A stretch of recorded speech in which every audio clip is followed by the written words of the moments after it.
Oh, what's up sa inyo mga kabayan? Kamusta kayong lahat? Eto na naman, no? Meron na naman tayong pag-uusapan mga kabayan.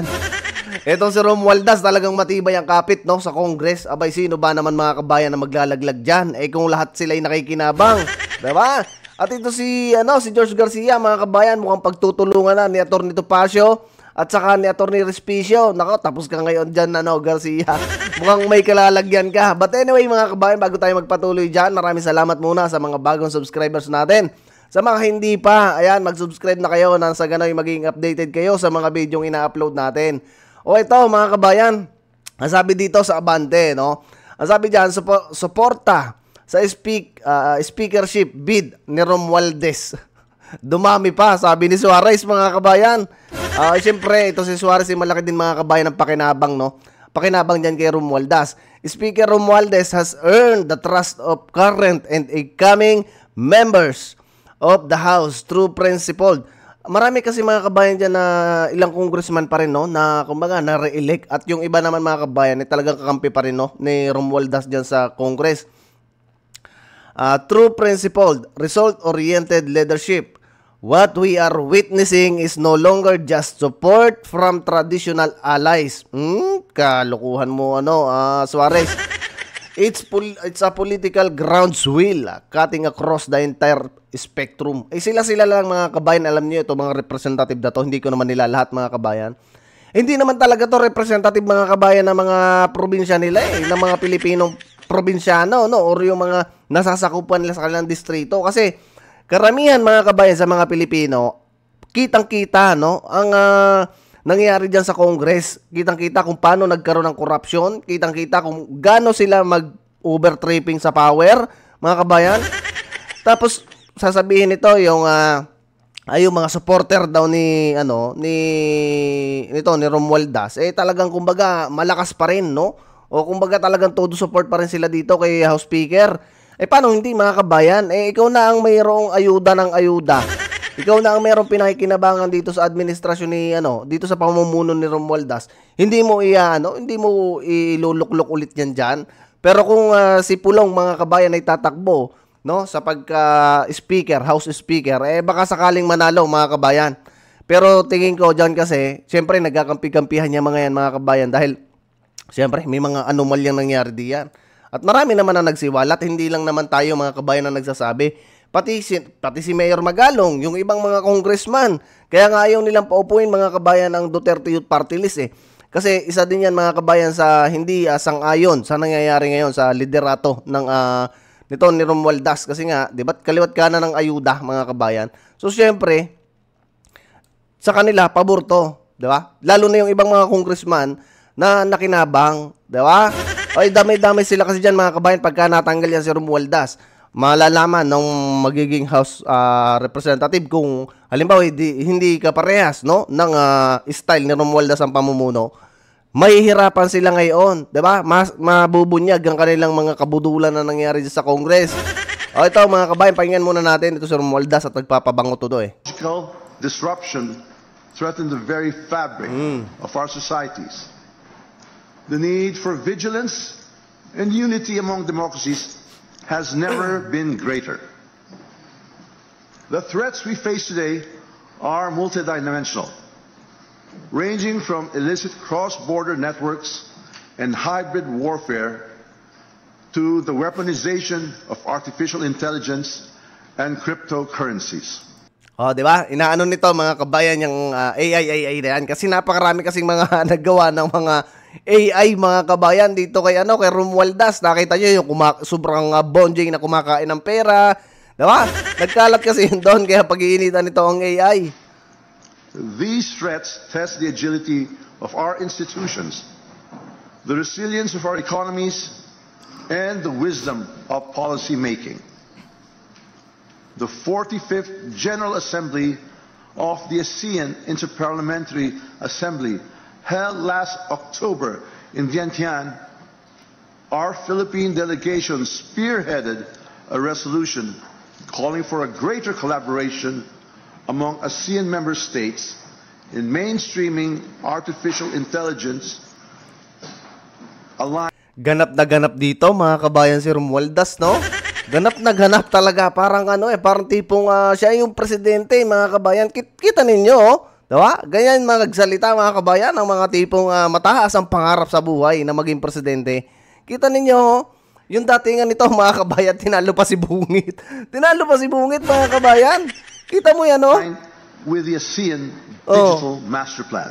Grabe. This resolution, now adopted, urges national strategies for responsible AI development and the sharing of knowledge across our region. It is a regional blueprint for digital peace and innovation. Di ba? Yan mga kabayan, ang pagpapasikat nito ni Romualdez ngayon diyan sa sinasabi na yung AI. Kayo kasi ginawan to ng nung mga bonjing na kumakain ng pera, no? Nagkakamal ng pera. Ay AI generated kasi yon, mga kabayan. Inabuso nyo kasi. Ginawan nyo na hindi to magaganda. Ngayon, yari ang AI ngayon. Tapos tayo diyan. Pakinggan muna natin, mga kabayan, itong balita na to. Mukhang pagtutulungan na, no, ni Atty. Topacio at saka ni Atty. Respicio itong si George Garcia. Pakinggan muna natin, mga kabayan. Minungkahi naman ni Atty. Ferdy Topacio na magsagawa ng congressional hearing kaugnay sa umano'y mga irregularidad noong May 12 elections. Git niya, mahalagang mailantad ang buong katotohanan at mapanagot ang sinumang responsable sa anumang uri ng katiwalian o kapabayaan. Dapat talaga, mga kabayan, imbestigahan ng Congress, no? Dapat may isang committee diyan sa Congress na latag ng investigasyon patungkol diyan sa nangyari sa sa eleksyon. Isipin niyo, mga kabayan, 18 million votes, overvotes. Grabe, ngayon lang, mga kabayan, nangyari ang over, no? Yung boto ng 18 million. Ay ibig sabihin, mga kabayan, may mga Pilipino na kumbaga talagang nagkamali, no, sa pagboto. Ganon ang lumalabas kasi dito, mga kabayan, Nagkamali sila doon sa pagboto kaya nag-over. Ganon karami, mga kabayan, 18 million. Dapat talaga imbestigahan 'yon. Pati itong nangyayari ngayon sa Duterte Youth na hinahadlagan ni George Garcia, na which is yung kaso pala, mga kabayan, na yun 2019 pa. Nakailang termino na, mga kabayan, nakatapos ng termino itong Duterte Youth. Tapos ngayon nila ilalabas yung kaso-kaso na yan.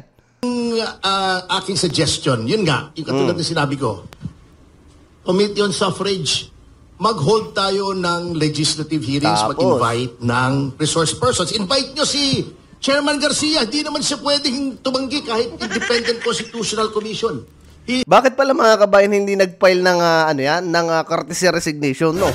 Sa bagay, independent body nga pala yung Comelec, Dapat nag-file na rin to si Garcia. Nasa ganun, mga kabayan, natanggal na yan. Pero tingin ko, magagaya lang din yan, mga kabayan, doon sa mga nag-file nga ng courtesy resignation, pero hindi naman na tinanggal ni Bungit. Yung mga hindi lang niya tropa yung tinanggal. This is still subject to legislative inquiry. Subpina nyo. Pasagutin nyo, paglabasan nyo ng mga dokumento. Sama nyo yung mga katulad ni Attorney Harold. On that basis, aside from the fact na makakakuha tayo ng mga informasyon at saka mga statements na maibabago yung Omnibus Election Code, siguro isama na natin doon na very strict yung grounds for suspension of proclamation. Lagyan natin ng process, hindi yung very vague na when even the standard of evidence of guilt is strong, is very vague. Para sa Diyos at sa Pilipinas kumahal, ako si Jason Rubrico, SMNOI News. Samantala, mga kasama natin ngayon ang Man of the Month, Man of the Year na yata ito, partner, dahil sa nagdaang eleksyon Yung nangyari na yan, mga kabayan, sa Duterte Youth Party List, talagang kumbaga, politika napolitika pa, mga kabayan. Diba? Ayaw nilang paupuin, no? Yan, Duterte Youth Party List. Pero yung isa, mga kabayan, no, na alam naman natin, nakaalay din ng mga Duterte, nakaupo na, mga kabayan, na-proclaim na. Live sa studio si Attorney Harold Respicio, Vice Mayor-elect po ng Reyna Mercedes Isabela, isa pong CPA lawyer at isa pong IT expert. Sir, magandang gabi. Welcome po sa aming studio. Good evening, MJ. Good evening, Admar. Rock and roll. Rock and roll, baby. Rock and roll. Sir, tinawag po ninyong traidor ang Commission on Elections, particularly po ang chairman. Bakit po nyo nasabi yun, sir? Madiin po yung inyong mga pahayag. Taksil, in other words. Bakit nyo nasabi yun, attorney? Traidor ng tiwala ng taong bayan. Yan. Traidor, taksil. Yun. Sige, sir. Dahil yun ang grounds natin para i-impeach ang mga taong ito. Sa ating konstitusyon, isang paraan lamang para mapanagot ang mga commissioner sa kanilang mga katiwalian. At yan ay through impeachment. So anong grounds ang pwede nating gawin para ma-impeach sila? Betrayal of public trust. Sa Tagalog, Yan mga kabayan, yan talaga ang dapat gawin, no? Dapat mag-file na sila mga kabayan ng impeachment complaint laban dito kay George Garcia kasi hanggang ngayon mga kabayan, pinopolitika pa rin, no? Tapos ng eleksyon, pinopolitika pa rin, no? Yung mga nanalo na hindi pabor, no? Sa kanila. Diba? Dapat talaga filean niya ng betrayal of public trust kasi nga mga kabayan, yung nangyaring anomalya dyan sa Comelec. Kita ninyo, di ba? Ang dami nagko-complain. Meron pa nga tayo nakitang matanda, mga kabayan, na sinasabing, binoto niya, sakto, lumabas 13, hindi tuloy tinanggap, mga kabayan, yung kanyang boto. So, pagtatraidor ng tiwala ng taong bayan. Paano nila trinaidor ang tiwala ng taong bayan? Dalawang paraan. Ang sabi ng batas, dapat ilabas mo yung source code audit report maraming buwan bago mag-eleksyon. Dahil ang taong bayan ay nagtitiwala sa iyo na ipapakita mo sa kanila na ang ating election process ay maayos. Pero ano ang ginawa mo? Itinago mo ng ilang buwan at inilabas mo lang 2 araw bago mag-eleksyon. Ano pa ang ginawa mo? Yung linagay mo sa makina version 3.5. Yung na-review version 3.4. Pagtatraidor ba yon o hindi? Niloko ninyo ang taong bayan. Tama. Pangalawa, ang sabi ng batas, dapat yung mga automated counting machines direktang magpapadala ng data papunta sa Comelec servers at sa mga transparency servers. Required yan ng batas at mga rules. Bakit ganun ang requirement ng batas? Para kapag magsesend ng data sa Comelec, kapag manloloko ang Comelec ng data, syempre mahuhuli ka agad ng mga transparency server. Pero ano ang ginawa ng Comelec? Ang ginawa nila, bago magpadala pala papunta doon sa mga transparency server, naglagay sila ng data center 3 sa gitna. Yun. Ang prinogram nila sa mga automated counting machines, yung mga ipapadala sa mga transparency server, isushoot muna nila doon sa data center 3. So ano na ang mangyayari? Kapag nagpapadala na tuloy yung automated counting machines papunta sa mga Comelec servers, syempre, pwede nang baguhin ng Comelec ang mga data na ilalabas nila sa kanilang mga server. And syempre, since hawak nila yung data center 3, pwede na rin nilang i-manipulate yung data na yon para mag-match sa posibleng dinayan nilang data doon sa Comelec server. Meron pa bang transparency? Wala. Trinaidor mo ba ang tiwala ng taong bayan? Oo. Kaya itong mga commissioner ng Comelec ngayon, mga traidor kayo at dapat kayong ma-impeach. So, ibig sabihin mga kabayan, talagang nagkaroon ng dayaan talaga mga kabayan, no? Kasi dumaan pala, no? Sa instead na dumaan ng diretso mga kabayan doon sa server, meron pang dinadaanan mga kabayan na iba pa, no? Bago dumiretso sa server na yon, doon sa main server. So talagang nagkaroon mga kabayan ng manipulasyon. Ngayon siguro yung naggawa dyan ng manipulasyon, hindi nila na-count. Kaya ngayon, over mga kabayan ng 18 million.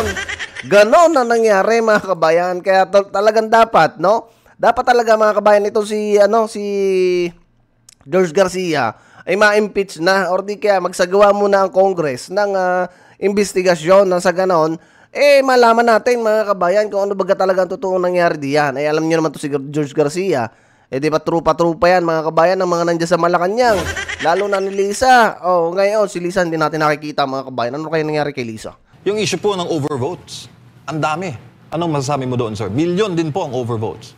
Yung overvotes, hindi ko ma-verify kung yun ay result ng maling transmission or kung yun ay result ng conflicted na source code doon sa makina. Pero baka indication yan. Baka result siya. Pero ang sinasabi ko lang ngayon, yung integrity ng ating software, yung integrity ng ating transmission ay wala na. Kaya hindi ako magtataka kung maraming mga circumstances ngayon na lumalabas na nag-i-indicate na merong widespread fraud. Kaya kapag sinasabi mong may overvotes or kung meron mang ibang bagay na nag-i-indicate ng dayaan, lahat po yan ay valid. At ang bola ngayon ay nasa Comelec para i-overturn nila yung presumption na sila ay nandaya sa eleksyon na ito. Sa bagay mga kabayan, hindi naman naamin yung Comelec na yan, si George Garcia. Kasi nga, siya ang tatamaan dyan. Diba? Marami sangkot kasi dyan mga kabayan at diba? May mga nababalita na nagkaroon ng bayaran, nagkaroon ng suhulan. Ay hindi natin alam mga kabayan. Dapat talaga yan ay maimbestigahan na sa ganun malaman natin kung paano nila dinaya ay mukhang magiging Hilaw Garcia na naman to mga kabayan. O siya, hanggang dito na lang muna mga kabayan ng ating video. At ingat kayo palagi mga kabayan. Huwag nyo kakalimutang mag-like, mag-share na sa ganun ay maging updated kayo. At maging mapanood din ang ating mga kasamahan, mga kabayan, yung ating mga video ginagawa. O see you sa susunod na video, mga kabayan. Adios muna.